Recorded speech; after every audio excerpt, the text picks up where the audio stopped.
juego, pero solo decimos la verdad cuando no hay vuelta atrás. Escuchemos la apuesta del siguiente invitado. Entrevista. En Nada que Ganar. Buenas noches, soy Julio Darío Vera y esto es Nada que Ganar. Estamos arrancando con unos minutos de delay, pero que eran necesarios porque nos estábamos acomodando, y también creo que pertenece un poquito a lo que es la impronta del argentino y de la Argentina, que es como que solemos salir un poco como de relajarnos un toque y empezar un poquito después, y está bueno. Esto es Nada que Ganar. Soy Julio Darío Vera, como dije, y como todos los viernes, desde que arrancamos, desde que inauguramos el programa el viernes pasado, vamos a estar hablando con diferentes artistas, vamos de las diferentes facetas del arte. Hoy particularmente vamos a estar hablando con dos escritoras. Voy a estar hablando en principio con Luciani, después con Agustina Amabile, después también vamos a estar hablando con Mariana, acerca de la música y de su canto. De hecho, ella va a estar tocando a partir de las 22 horas acá en lo que es la biblioteca. Y bueno, como dije, vamos a arrancar con la parte literaria. ¿Cómo estás, Luciana? Muy bien, muy bien. Ahí va. Muchas gracias por la invitación. Estoy con Luciana Strauss. Vamos a estar hablando principalmente... Uy, ahí creo que no te estábamos escuchando. Lo faltó. Ahí va, ahora sí. Hola, Luciana, ¿todo bien? Todo bien, todo bien. Ahí va, ahí estamos Ahí escuchando. me escuchas. Sí, ahí va. Estamos con Luciana Strauss. Y vamos a estar hablando de El Ente, lo muestro acá, que es una novela que ha publicado por Alto Pogo. Pero antes de eso, el fin de semana pasado estuvo algo muy interesante que tiene que ver con justamente lo que es la difusión y lo que es la autogestión, que es la FED, es la Feria de Editores, que se realizó durante el viernes, sábado y domingo pasados, 2, 3 y 4 de agosto en el Conex. Yo me di una vuelta, estuve ahí, pasé un poquito el sábado y principalmente el domingo estuve más presente, porque estuve transmitiendo de lo que es la radio emergente. Entrevistamos en 2 horas. Creo que fui una hora antes para poder ir conectando con los diferentes editores, las diferentes editoras, y no sé, entrevistamos a más de 10 editores. Y también se dio lo copado de que, más allá de la muy buena energía que tuvieron todos, también se dio una vuelta, no está de más decirlo, estuvo ahí Matías Lamens, y lo pudimos entrevistar un ratito, ahí le pudimos hacer un par de preguntas. Eso estuvo muy copado también, para lo que se viene. De los políticos es el que estuvo ahí, no vi del otro lado, no vi a otro político que se haya dado una vuelta por ahí. ¿Cómo fue la experiencia? ¿Te diste una vuelta por la FED? Sí, me di una vuelta, estuve el sábado, bastante tiempo. Bueno, estuve en el stand de Alto Pogo, donde nos propusieron que atendiéramos el stand y que recomendáramos libros de otros autores de la misma editorial. Qué buena onda. Lo cual estuvo buenísimo, había un montón de gente. Fue muy lindo también darse cuenta que la editorial ya tiene como sus propios lectores. Que no es que va a buscar el libro de una persona, sino que dice, ya leí un par y me gustaron, a ver, me voy a llevar otro. Ahí va, totalmente. Eso está genial. De hecho, habiendo hablado con algunos de los editores, me habían dicho con respecto, por ejemplo, está la COP, que de hecho Alto Pogo se encuentra dentro de las editoriales que la conforman, y que tiene la parte positiva de que se hacen fuertes en grupo, digamos, y a veces desde afuera, yo lo pregunté, de hecho, también da la sensación de que por estar todas juntas también puede generar cierta competencia. Pero Marcos Gras me dijo muy acertadamente que no existe esa clase de competencia, en el sentido de que, y va de la mano de lo que decías, cada editorial tiene su propia impronta. Entonces tiene autores que van apareciendo que casi naturalmente van decantando de una editorial a otra, y de la misma manera sucede con los lectores. Sí, totalmente. Bueno, vamos a hablar del Ente, que lo tenemos acá. Es una novela que la estuve leyendo en estos días. Antes de que arranquemos y empezamos a indagar por los diferentes pasajes, para quien todavía no tuvo el gusto de leerla, ¿de qué trata? ¿De qué trata? Trata sobre el laburo estatal, y específicamente sobre los vínculos en el laburo estatal, las negociaciones, las relaciones de poder, los quilombos, los amores, las fantasías. Ahí va. Bueno, no sé si la vendí bien. Sí, no, Decime perfecto. Está perfecto.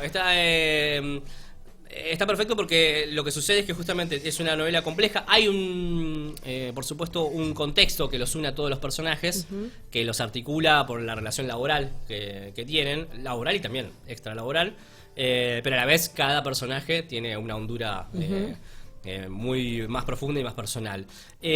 ¿Cómo fue, antes también de meternos, cómo fue el proceso de escritura? Porque está ahí como presente en los agradecimientos de determinadas personas. Está Marcelo Guerrieri también como una de las personas que además de estar en la contratapa, da la sensación de que tal vez ha participado, si quiere, no sé si por lo menos en algunas lecturas o en algunas observaciones.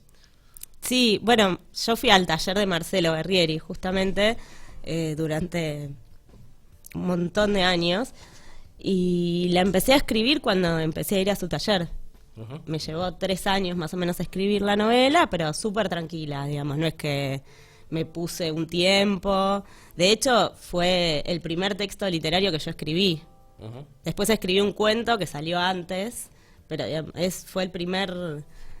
la novela esta, yo no había escrito ni un cuento antes. Entonces para mí fue primero experimentar con una nueva forma de escritura, divertirme, porque me divertí mucho escribiéndola, la verdad. Como verás, no estaba pensando cuando la escribí en la publicación. Eso se dio mucho después. Y estuvo bueno que fuera así, creo. Bien, sí. Te permitió que fluya más tal vez, si no Sí, tener como cierta ingenuidad, ¿no? De lo que va a pasar a veces te permite jugar, experimentar un poco más. Uh-huh.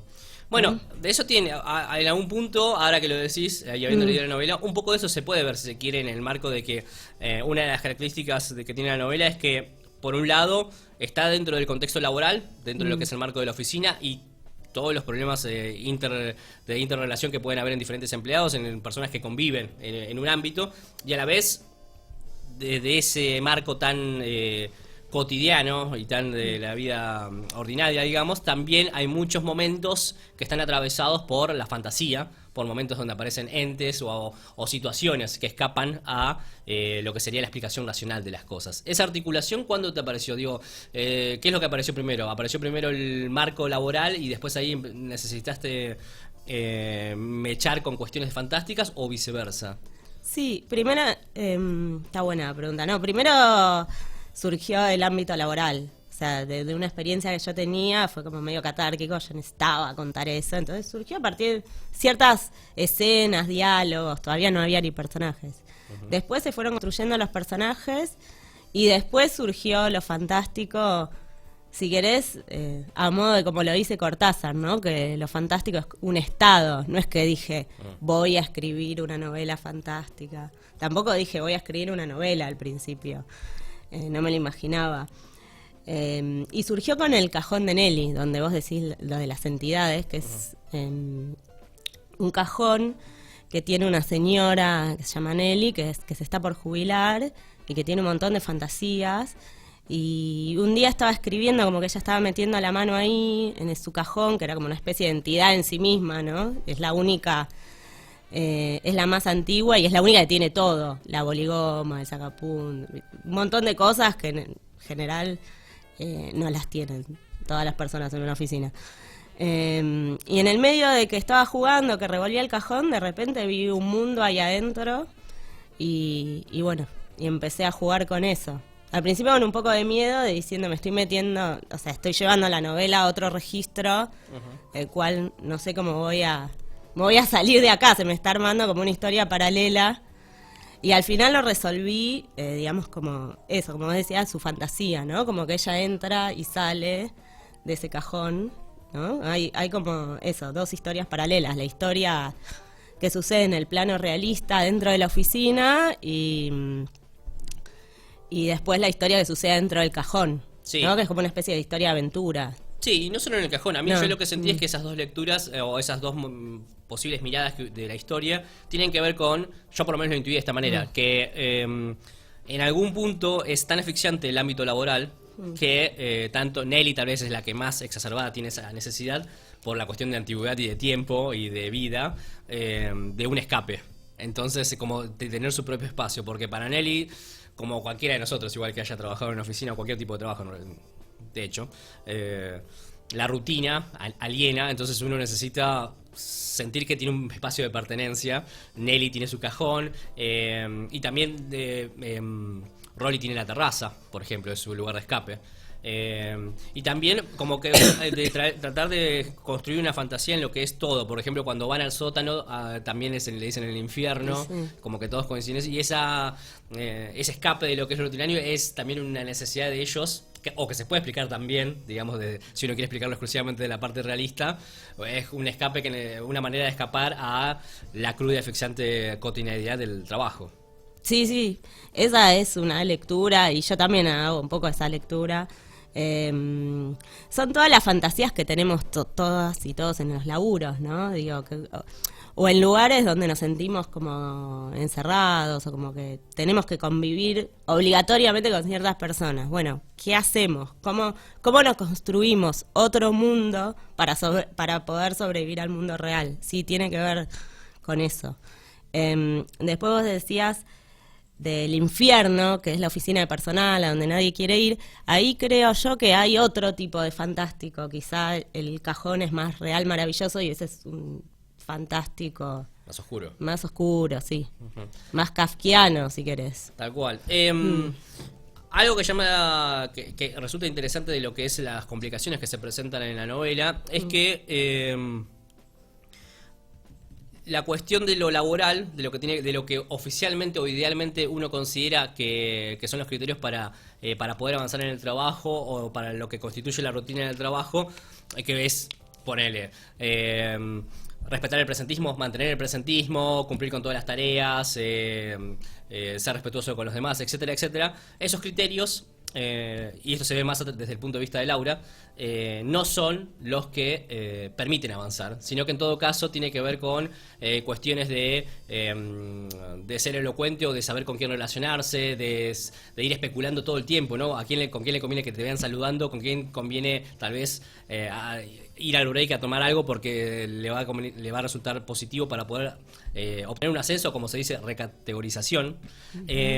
Y se logra plasmar, y al lector le permite, como está narrado todo lo que es ese exceso de maquinación, más tal vez desde el punto de Laura en un principio, de lo que es, la típica frase que dicen, hay dos personas que están hablando y cuchillando, andan en algo, o están hablando de mí, toda esa maquinación extra que no está, digamos, en lo que es el contrato del trabajo, no aparece eso ahí, pero que termina siendo lo más predominante en lo que es el día a día.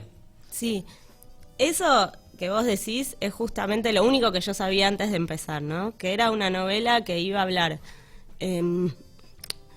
no de la función que cumplen las personas en el trabajo, sino de los vínculos, porque me parecía que, digamos, muchas de las cosas que yo había leído estaban muy enfocadas quizá en la función que cumplían, ¿no? En esta cosa medio como también kafkiana en otro sentido, ¿no? Medio impersonal, que sos un número y que cumplís una tarea y lo que haces, pero no tanto en los vínculos con compañeros y compañeras, y muchas veces creo que las cosas pasan más por ahí, ¿no? Digamos, de entender con quién aliarse, con quién pelearse, cuándo, en qué momento, entender la rosca, ¿no? Básicamente.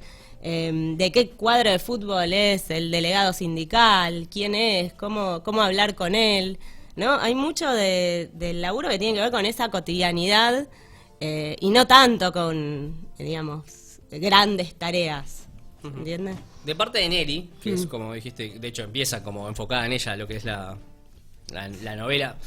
Decimos así porque hay varios personajes que están bastante desarrollados y de todas maneras se intuye que Nelly es la protagonista. A través de ella está lo que es todo lo que sucede en la caja, en el cajón. Y también está muy presente, y es uno de los elementos a través de los que se plasma la fantasía, que es la astrología. Está como muy presente el tarot, la astrología, está bastante presente. De hecho, incluso hay una parte medio meta literaria, sería que cuando se habla de que aparece el número 13, que es la muerte, cuando ella está haciendo la lectura, termina un momento y empieza el capítulo 13, de hecho. Era como que en el capítulo 12, al final del capítulo 12, aparece, cuando Nelly se está tirando las cartas, digamos, aparece el número 13. De hecho dice, la tarotista cierra los ojos, se concentra para aliviar el dolor y da vuelta a la segunda carta, 13, la muerte. Bueno, sigue desarrollándose e inmediatamente el capítulo que arranca es el número 13. Esa articulación me resultó muy interesante. No sé si...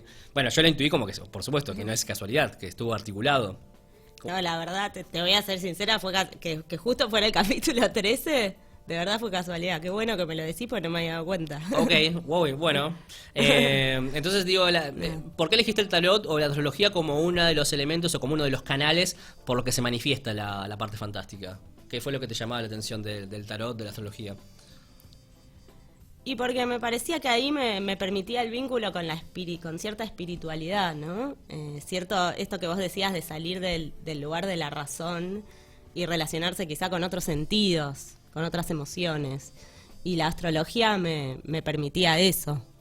Uh-huh. Algo que también sucede, y más de parte de Rowling se ve reflejado, es que también hay mucha política. No solo por la cuestión de lo que es saber con quién, de la diplomacia laboral, de lo que es la interrelación laboral, sino también de realizar determinadas estrategias para poder acceder a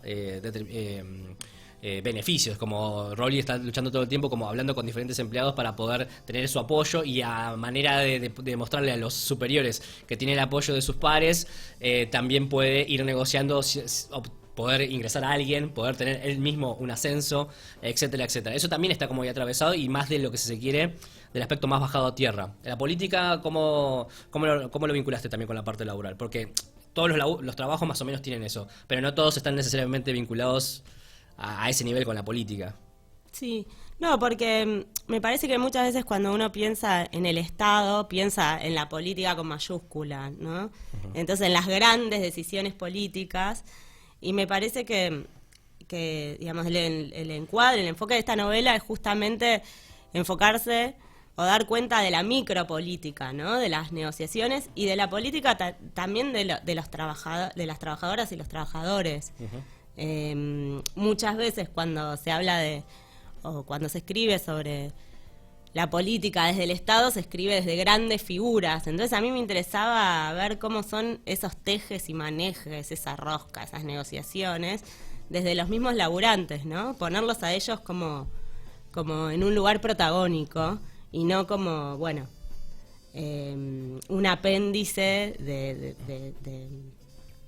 algo como de una maquinaria que es finalmente la que resuelve cosas o toma decisiones. Uh-huh. o aplasta. Ok, ¿cómo te llevó o cómo te pudiste manejar? ¿Qué tan fluido o qué tan difícil te resultó el hecho de estar manejando varios personajes? Porque lo que sucede, bueno, en una novela, en una historia larga, siempre aparecen varios personajes, por supuesto que están los protagonistas, pero ya van apareciendo con cierta preponderancia los secundarios, pero lo que sucede es que todos los personajes están muy presentes siempre. De hecho, desde que arranca, que está enfocado en Nelly, ya están apareciendo los demás, está apareciendo Rory, está apareciendo Carla, y así también, cuando en muchas de las escenas, tal vez, los que están protagonizando la charla o el encuentro son dos, siempre de fondo están algunos que están murmurando, siempre hay otros que están de otro lado o que aparecen e interrumpen, y están muy presentes todo el tiempo. Sí, eso que vos decís tiene que ver con que a mí también me interesaba plantear, digamos, el laburo en el Estado desde quizá desde imágenes como más teatrales o más escénicas, por eso esos están cuchicheando atrás, como yo quería hacer sentir, o yo por lo menos me quería sentir que estaba ahí adentro, no que me contaban cómo era, ¿no? Como esa sensación de que estoy viviendo lo que está pasando. Y en realidad todos los personajes están inspirados en personas que conozco, obviamente los transformé muchísimo, porque es ficción. No, claro. Pero eso me ayudó un montón. De hecho, cuando quise incorporar un cuarto personaje que después quedó como secundario, que es el Chelo, yo le quería dar un rol más protagónico, pero nació simplemente de una idea, no desde conocerlo, desde sentirlo, desde percibirlo. Entonces eso no me funcionó, lo tuve que sacar. Uh-huh. Creo que lo que hace que funcionen los personajes, si es que funcionan, por ahí es un poco soberbio decir que funcionan, pero creo que lo que me permitió que funcionen es justamente de que están como inspirados en una experiencia. Después, obviamente, hay imaginación y los transformé, no es que son tal cual. Uh-huh. Una de las cosas que me resultó más interesante, que está ya promediando la novela, que dos personajes opuestos, por lo menos a nivel etario, con respecto a lo que es la edad, es el hecho de que Laura todo el tiempo está, por lo menos en toda la primera parte de la novela, tratando de lograr beneficios o de ascender por las buenas, ¿no? Desde que tiene el título, desde que está tratando de realizar los trámites, trata de negociar con la gente, etcétera. Después se da cuenta de que así no va a poder avanzar así, o por lo menos se da cuenta de que va a ser muy difícil así. Ya lleva 2 años trabajando ahí. Y ya promediando la novela, en los 3/4 de la novela, se asocia. Sí, se asocia, no está mal la palabra, con Nelly, que es justamente la persona que ya está, digamos, tiene la edad para jubilarse, el otro extremo. Tienen puntos de contacto. Es como que la sabiduría logra encontrarse con la juventud, pero con la necesidad también, ¿no? Eso me pareció como muy copado que se diera teniendo como contraparte a Rolly, ¿no? Que como tal vez como el elemento que las unió. Sí, totalmente. Bueno, eso es interesante porque creo que nuestra sociedad, digamos, hay como una sobrevaloración de la juventud, ¿no? De la juventud. Y me parece que esto muestra de que las personas a veces más ancianas, a veces son más sabias, sobre todo en estos espacios donde 25 años en un lugar te permite saber un montón de cosas. Uh-huh. Y por más que vos seas re joven, súper rápida, inteligente, tengas una carrera, y es difícil manejarse en un ámbito donde todo funciona a partir de códigos específicos, negociaciones, ¿no? Esto de entender quién es el delegado, de dónde viene, cómo negociar. Bueno, todo esto es un saber también. Y quizá por eso Laura es el personaje que más se transforma en la novela, porque ella es la nueva. Está hace 2 años, que eso muestra la temporalidad, ¿no? En el estado, que todavía sos nuevas y estás hace 2 años laburando ahí. Y bueno, sí, esto también me interesa. Esto lo vi después, no es que yo pensé antes de escribir, voy a relacionar a 2 generaciones de mujeres. No, nada que ver. No lo hice así, pero sí después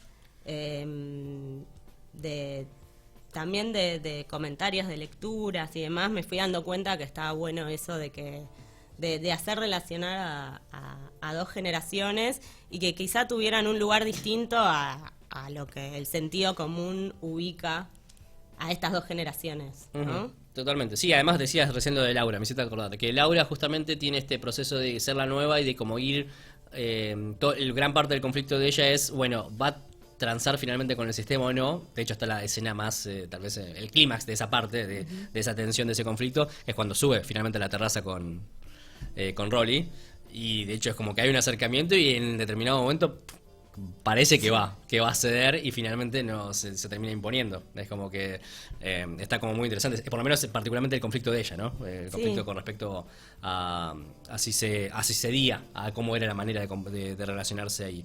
Bueno, la novela está genial, ahora la vamos a recomendar, por supuesto, seguimos hablando acerca de ella. ¿Nos lees un pasaje de El Ente? Sí.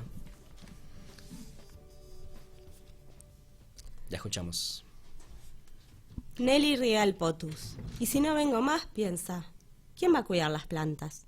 Nadie como ella sabe de las mañas, para que la poca luz que entra por la abertura minúscula le llegue de lleno al mediodía.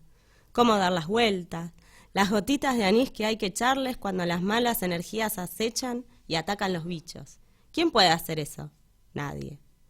Prende un saumerio, lo mueve de un lado al otro, aspira abriendo el pecho, se sienta en el escritorio, abre el cajón, saca la taza, la limpia con un pañuelo y sumerge el saquito de té chai. Se queda tildada viendo cómo oscurece el agua. Hoy, Marta le alcanza el papel de su ingreso con la fecha cambiada. ¿Y si no? Si no, se tiene que ir. El agua en la taza casi negra. Sintoniza la radio.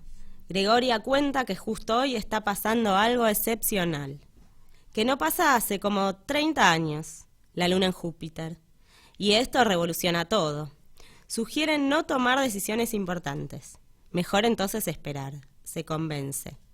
Nada de ira personal. Nada de bajar al infierno otra vez. Tengo que contener el impulso ariano. Entran Rol y Carla. Cuando la ven a Nelly, secretean y se van al escritorio de la otra punta. Buenísimo, está genial poder que quede grabado y escuchar también. Me copa siempre escuchar al autor o la autora leyendo su obra. Y bueno, ahora vamos con el momento de una de cal y una de arena.